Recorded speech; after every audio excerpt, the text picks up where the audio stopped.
Readers Entertainment Radio presents Booklights with your host, author Lisa Kessler. Booklights, where we're shining a light on good books. Why, hello, everyone. If you're in the U.S., I hope you had a wonderful Thanksgiving, and I'm so grateful that you are here listening to Booklights. Today is a really special show. Anyone who is a frequent listener knows that I'm always super excited to have debut authors on. I can remember when my first book came out, and it's so scary, and you don't have a readership yet, so you don't even know how to find people to read your book, and it can be frustrating and scary, but it's so exciting to hold your first book in your hands, and I love that enthusiasm. So anytime a debut author says, "Can I come on?" I'm always, yes, you can. So today we have debut author Monique Fisher, and in all transparency, I know Monique because we write together in The Word Makers, so I was so excited that her book was coming out and she wanted to come on. I can't wait for you guys to meet her. If you haven't, well, you probably haven't read her book yet because this is her first one. But let me tell you a little bit about Monique, and then we'll bring her on. Monique Fisher is a theater and comic book geek who always has her hands glued to the keyboard conjuring up happily ever afters. She writes modern, fun, real-life romances set in cities and small towns featuring a diverse cast of big-hearted, lovable characters. When she isn't writing, she's busy trying to create shelf space for other Black authors. She lives in Los Angeles with her husband, Joe, their two boys, Michael and Alexander, and their canine babies, Abraham, a.k.a. Hammy, and Maya, a.k.a. Pie. You can learn more about her on her website. I did put a link right there on the Blog Talk site, so if you're listening live or if you're listening later, you can check in with her there and sign up for her newsletter and follow her on social media and check out what's coming because she has more books planned. So without any further delay, are you there, Monique? I'm here. Yay! And for behind the scenes, guys, there was all kinds of technical difficulties on my end. So I'm just holding my breath that Blog Talk will hold together through the whole thing, and I'm so excited that I can hear Monique. I'm excited you can hear me too. So you have your first debut novel is out, Where There is Smoke, There's Fire. Do you want to tell everybody about it? Why should they go grab a copy today? If you love romance, but you love romance that's done a little differently, then I think you'll enjoy my book. I think most people would have taken a story over a 15-year time span and then made it into a series. I chose to do it with one book because I thought it would just be an interesting challenge. And it was 2 years in the making. I made a lot of huge changes to the characters and to, kind of the setting. And it's been a really amazing journey. And now knowing that the book is out, it came out on the 23rd, and it's so far it seems to be getting a really great reception from people. And I checked KDP this morning, close to 10,000 page reads, and exciting! I'm like, what? So it's like, thank you so much to everybody who bought my book. Thank you. It's insane. I'm kind of just like taken aback because it's like, holy, I did not expect that to happen that quickly. But I'm happy. I'm very, very happy that the reception seems to be very well. People seem to be really enjoying it. And that was a really long way to say buy my book. But I'm sorry. But yeah, well, if you I wanted to ask about you have the little tagline after the happily ever after. Do we get to see them fall in love in this book, or is this just after they're together? Oh no, we see them meet. We see them fall in love. We see the Kara and Aaron meet like 1 week after her and her boyfriend broke up in a really spectacularly horrible fashion. So she's definitely not trying to get into a relationship. So she meets Aaron through a young woman named Denise, who also ends up being part of Kara's breakup with Brian. Turns out Brian was tipping out on Kara with Denise and tipping out on Denise with Kara, so that's how they mate. And they eventually become friends, and through that, Kara meets Denise's cousin, Aaron. And, yeah, we see them from 2007 all the way down to 2022. And we see them through the different milestones in their life, them meeting, falling in love, living together, their first child, getting married, career changes and family problems. And then I don't want to spoil it, but, you know, there's a death in the family. And eventually we just see them sitting down, having dinner, thinking back on their life, the fact that they've been together for almost 20 years straight. So I thought that would be an interesting idea, because I know people would do that in a series. And I thought, how interesting and how fun and how much you to do that with one book, and to have it to be a standalone book at that. So, yeah, I decided that for my very first time writing a novel. I'd written stage plays and television writing. I tried to get into television writing at one point. So I'm mostly used to, like, the screenplay sort of. Mm-hmm. Just dialogue. Where it's mainly just dialogue, and you just get from one part to another, to another, to another, to another. And, I know that with novels it has to be more fully fleshed out, so that was definitely a challenge for me. I decided to just make it be 5 years later, and then, 3 years later. So it goes 2007 to 2012 to 2017 to 2020 to 2022. So it hits major points in their life. It doesn't go through, like, the entire thing. And it's a romance that's centered around the two of them and their fierce commitment to each other, but we also get to meet the supporting characters, because this is a family. Kara's best friend and sister is Janae, and Janae was one of my favorite characters to write. Janae is a trans Black woman, and she has a community. She has a community of people who care about her and who love her. And the reason why, when I was first writing the book, Janae was going to be a cis woman, but I decided to make her trans because I kept seeing all this stuff on Twitter about all these Black trans women being murdered. And I don't know, something struck me how we choose not to see the humanity in each other. Mm-hmm. And I'm not one, video games will corrupt your children, so will rap music, because I grew up around that era when people were saying that. And right. I'm not one for censorship. However, I do believe that media does have a really huge influence in how we see each other. Yes. So I wanted to present a trans woman who is highly intelligent, a math geek, a sci-fi geek, and she gets her own little happily ever after too. Oh, I love that. I was going to ask you, what's the inspiration for the book? I mean, you have a full-time job and 2 little kids, and what made you suddenly go, oh my gosh, I have to write this book? I started writing it in 2020, and what happened in 2020, Lisa? Pandemic stuff? Yeah. So that we're still in, and everybody wants to act like we're not. Right. But yeah, I was working from home a lot, and I realized, I actually do have quite some time on my hands because I'm at home.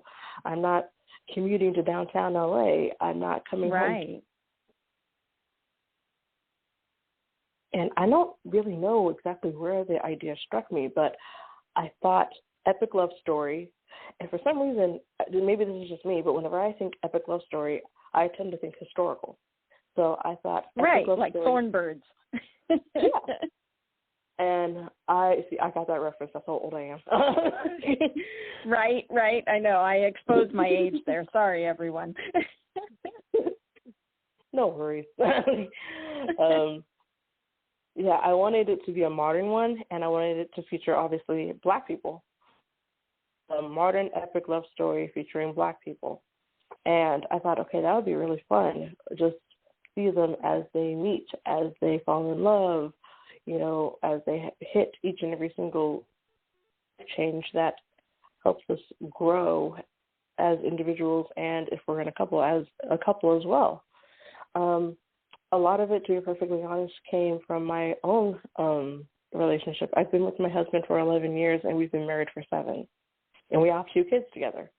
So we haven't been together as long as Karen and Aaron, but a lot of what happens in the book is stuff that I kind of took from my own marriage. I'm not going to say what, because that's personal.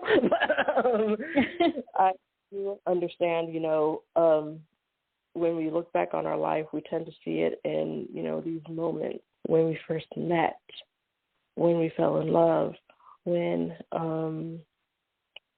I went through pain, when you went through pain, and I was there for you and you were there for me, when we had our first child, when, just stuff like that. We actually had a milestone this morning. My youngest is 4 going on 5, and he had his first day of school today. And it just happened that he's sharing a classroom with his brother. So we were there taking pictures, and we had to make sure to sneak out because Mikey, that's my oldest, she just turned 7, and Alexander's my youngest. He'll be 5 in January. Alexander would have freaked out if he's seen us sneak out, but Mikey's been in school for like 2 years. He doesn't care. He's a pro. He's been in school. Oh my God, he's been in school for like maybe 3 years now. So yeah, he was like, I'm not new to this. So you guys can go ahead and leave. I don't know why you're still here.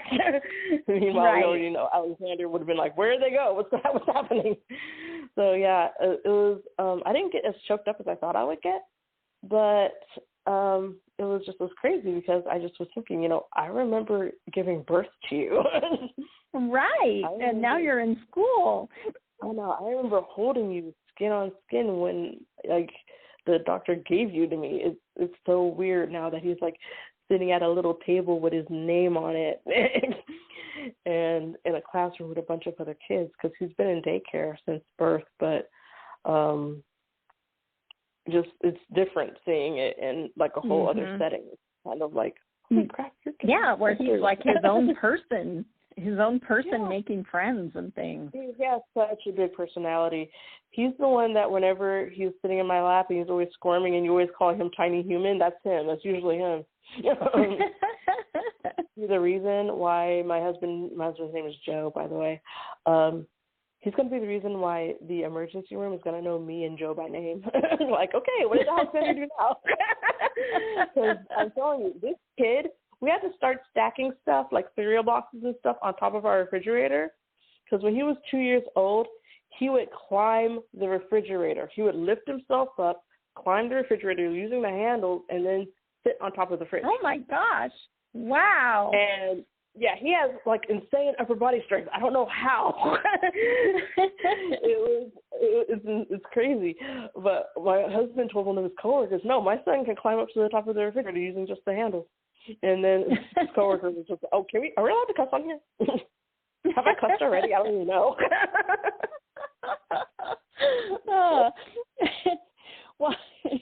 Well, I wanted to ask about our listeners are always really interested in your writing journey and how you became a writer. And it sounds like you have an interesting journey because you sort of started writing plays first. So, what did it look like for you getting to become a novelist?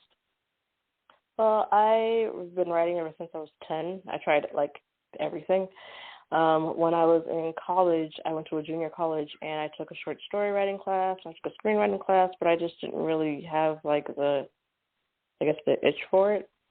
So when I transferred from El Camino in Torrance, California to Cal State LA. Obviously in Los Angeles, and I had an amazing playwriting teacher by the name of Jose Cruz Gonzalez, and I wrote my very first one act, which was a parody of Black exploitation movies called The Mighty Adventures of John Sledge, And because I'm a complete and utter control freak, I decided I was going to direct it too. So I directed it for like a student play showcase. Wow. You got to see your words up there with people? How amazing. Yeah, that never gets old, by the way. That I bet. It's crazy. It's crazy hearing other people say your words. Right? Amazing. How cool. That's like audiobooks. It's very cool. I'm like, I am so excited to get to that part because first, obviously the ebook is out right now. I want the paperback to come out early next year, and I am going to look into doing the audiobook because I'm a stage director. I can direct. So that's going to be fun. And I live in Los Angeles. There's plenty of actors out here. So all I'd really have to do is just rent a studio and then I forgot the financial situation with that. But right, and then right. I'd be good to go. But yeah, writing. And then I just started directing, and I directed one-woman shows for my friends. Wow. I participated in a 24-hour theater festival where it is written, it's cast, it's directed, and it goes on within a 24-hour cycle. Wow. I also, let's see, I've directed one act for friends. Also, I think that's about it. But yeah, one-woman shows, one act, and a 24-hour play cycle. Those are some of the things that I've done. I haven't really directed anything since 2013 because at that point I decided that I wanted to try my hand at screenwriting again, except not for movies, for television. So it's amazing to, like I said, it's amazing to live in LA because there's so many resources out here. So I am taking television writing classes with this company called Script Anatomy, where it's ran by these two lovely women named Tanya Bhattacharya, and they are television writers. They're not retired television writers. They are in the business. They are in the thick of it, and they teach people who want to become television writers about the business while also teaching them about how to become a stronger writer and finding their voice. And it was in those classes that I actually met my good friend Natasha. Natasha and I are writing partners, and she also happens to be a television writer. She writes for a show that's on Hulu right now. And which show? Also, oh my God, I forgot the name of it. I think it begins with a P. I'm so sorry, Tasha. It'll come back to you later. Yeah, it'll come to me. Hulu P, and then see what happens. Anyways, I'm Googling it right now. But yeah, she also wrote for a show on Netflix called Virgin River. Season 4, episode 5. Virgin River. Yes, season 4, episode 5. She wrote that. Anyway, she and I are writing partners, and we helped co-found an organization called the BFCC. It's collab. It's me, her, our friend Allison, our friend Bree, and it's a group of Black women writers and artists from across the country and Canada. And we decided that we were going to do a comic book anthology that we will. The main character is a Black woman in each story, and she has some sort of superpower. So me and Natasha, we wrote it's a superhero team because I'm a gigantic comic book nerd. So I love that. Because I'm the gigantic comic book nerd thanks to my two older brothers. She's not as big a comic book nerd, so she kind of like relies on me for stuff. Like, okay, like who's like name an artist that I can look up. Okay, Neil Adams, look him up, or name a writer whose work you think best kind of can be comparable to ours. Okay, look up Brian K. Vaughan, look up Tom King. You know, not that I'm comparing myself to them because those two are just freaking amazing. But you know, we try to be as close to the big, well-known and highly respected comic book writers because that's exactly what we're aiming for as well. So having written for television and having written comic books, I don't know how, but I just started reading romance novels, and I never really read romance novels before.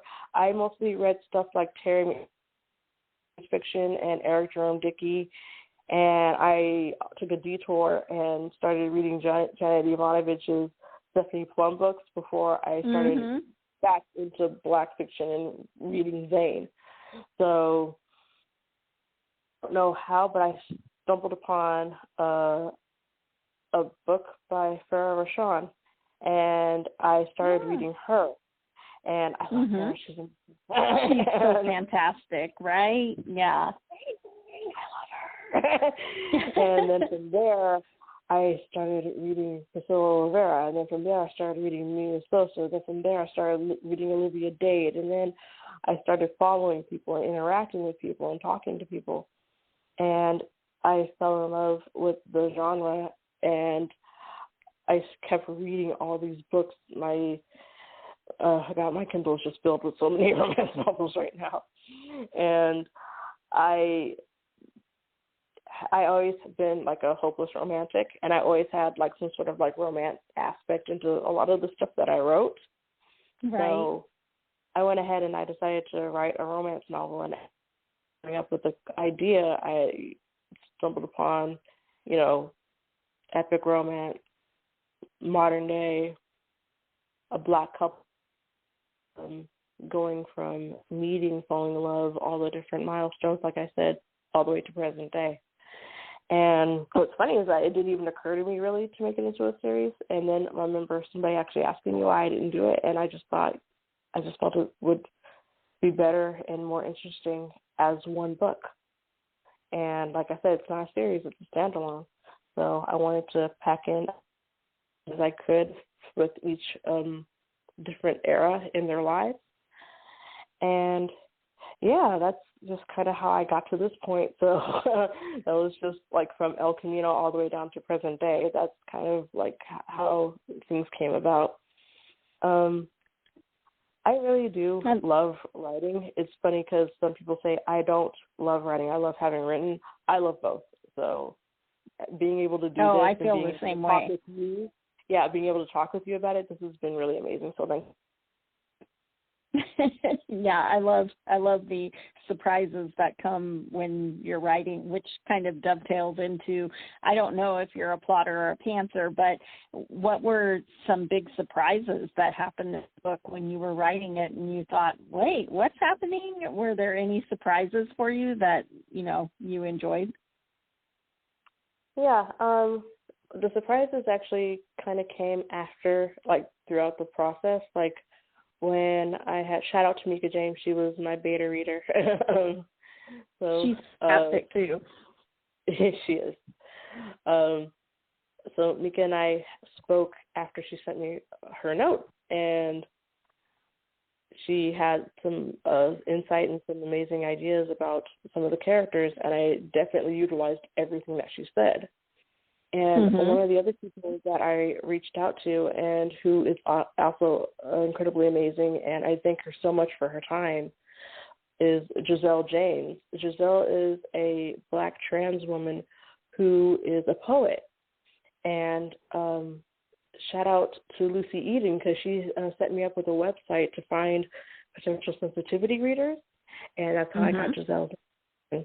And Giselle was my sensitivity reader, and after she read it, after I had revised it, after getting Mika's notes, she read it, and she gave me a lot of notes, and we met, and we spoke for 2 hours. And wow. She said, this is what I'm thinking, this is what I think you're trying to do. And she was very patient and very kind, and she was also very excited that I was open to. So I'm like, of course. Not every suggestion made it in, but for the most part, every single thing that she do, I went ahead and I did. There was one scene that I decided to keep it as is. It's the scene where Kara and Aaron go to see their son's teacher. I decided to keep that one as is because adding Janae to that scene, it would have been funnier, and I just felt like that scene right there perfect with just the parents, because their son, AJ, ends up sharing some very, very personal information about them in class. And so they have to go through the teacher to find out what happened. Oh, no. And I thought, no. I like this scene. Janae would have added some extra flavor to it. It would have been funnier, but I like it how it is. But for the most part, every single thing that Giselle suggested, I was like, oh, I love that. I think that's perfect. I love it. It was her idea to make Janae a Virgo. So at one point in the book, Janae is wearing a T-shirt that in sparkly letters says Virgo. So, yeah, those are some of the really amazing surprises is when you give your work to somebody to critique and tell you what needs to make it stronger and what can make it better. Like the surprises that, like, oh, wow, why didn't I think of that? Oh, that's a great idea. I love this. I love revisions. And whenever I tell people that, they're like, why? And I say, you know what? It's because of the theater geek in me. To me, I bet it is, yeah. Revisions are rehearsals. And when your book comes out, that's opening night. And the idea of that makes me so excited. At rehearsals, because I get to hang out with my friends along with putting art on stage. And I love doing revisions because you're just making the book better. So anybody who's listening who hates revisions, just think of it that way. You're just making your book better. Right. Well, and I was thinking, too, when you were saying that collaboration, working together really speaks to your TV writing and that kind of thing, because they have a writer's room. Nobody writes a TV script alone. You know, it's always a collaboration, bouncing ideas off each other, and it sounds like that carried over for your novel. Yeah, I'm huge on collaborating with people that even before television writing, just in theater, as a director, the actors in the play you're directing are going to have thoughts about their characters, and they need to be able to share those thoughts with you and feel comfortable sharing those thoughts with you. So whenever an actor would come up to me and say, you know, I feel like my character would probably do this. What do you think? And I would try doing it both ways and then see which way is strongest. And then usually their way would be right. Their instinct would be right. And I would say, you know what, that's perfect. Let's do that. So, yeah, nobody does anything alone. That's kind of like not really like a mantra, but it's something that I definitely think about. Nobody does anything alone, and never be embarrassed to ask for help, because that's what people are for. You know, find helpers, like Mr. Rogers said. So yeah, Mr. Rogers wouldn't lead you wrong. Exactly. So to me, finding collaborators and who are like-minded, who want the same thing that you want. I want your book to be good, which is why I'm telling you this is what I think we need to do with Janae's character. I want your book to be good, so this is what I think you need to perhaps, age up the characters, or add a scene where this happens, or add a scene where something happens with, Evelyn and Kara. That's Evelyn, by the way, is Kara's mother. So, I take in everything that people say, and I take notes, because even though I'm the one whose name is on the cover, I'm the one who sat down, who typed this, and who thought of the idea.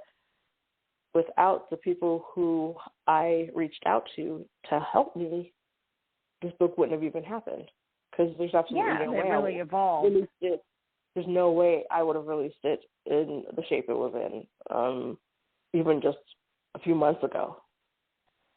Just like these past few months, from about August to about November, working side by side with people, so that I'm able to tell the strongest story possible.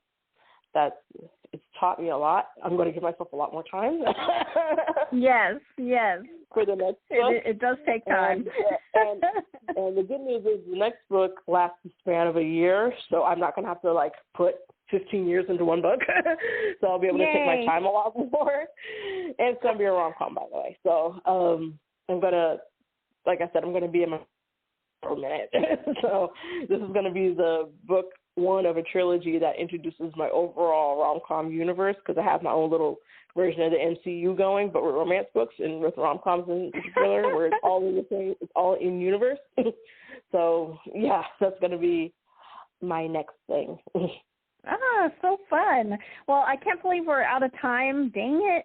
But everybody who's listening, please run out and grab a copy of Where There Is Smoke, There Is Fire, Monique's debut book, but it won't be her last. And thanks so much for being here, Monique. It was so fun to chat with you. I know. Thank you. I know I went on a few tangents, and I'm really sorry.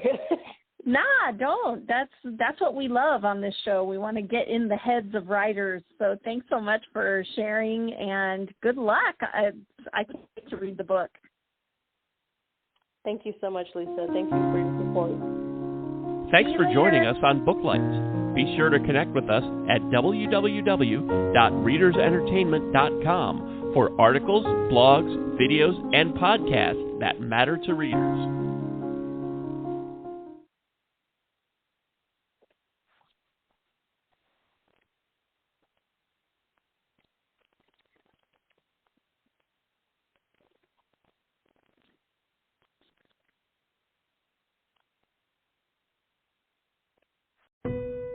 Having choices is good, and checking accounts are no exception.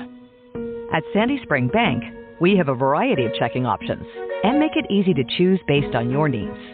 Mobile deposits and payments, interest checking, or checking with no fees or minimums. Best of all, we'll help you select the account that suits your life. What's your next financial destination? Sandy Spring Bank. Visit sandyspringbank.com/checking. Member FDIC.